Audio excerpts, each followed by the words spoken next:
insistindo na maneira de xogar que temos, eso nos levou a ir gañando 3-1, non? Logo un penalti en contra, que era un pouco dudoso, pois meteos no partido, cando tiñamos a primeira parte totalmente controlada, fomos moi superiores, e na segunda tivemos para meter o 4-2, un balón que pasa por diante da raya, que chega un xogador e non o mete. E eles, bueno, nun córner, pois nos empatan, non? É unha mágoa, pero sobre todo, bueno, polos xogadores, por todo o traballo que están facendo, por a confianza que teñen na maneira de xogar que temos, pois é unha mágoa, sobre todo por eles. Bueno, sodes un equipo que marcades gol con facilidade, pero tamén recibides con certa facilidade. De feito, o ratio goles a favor, goles en contra, tedelo prácticamente equilibrado.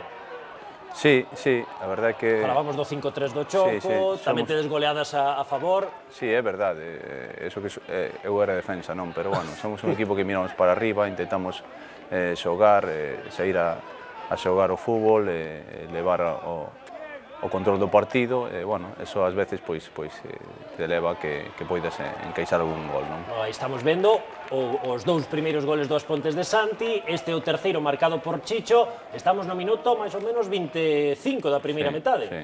Minuto 25, e xa ia gañando As Pontes por 3-1, despois está esa xogada, non temos a acción do penalti, un penalti que para en primeiro, isto doe moito, para o penalti e que marquen o rexeite.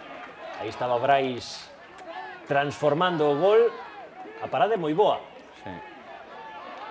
E despois, nunha das últimas accións do partido, porque xa estábamos no minuto 87, chegou este tanto marcado por Adrián Martínez. Bueno, os que podemos ver así rapidamente o partido, divertímonos. Pablo igual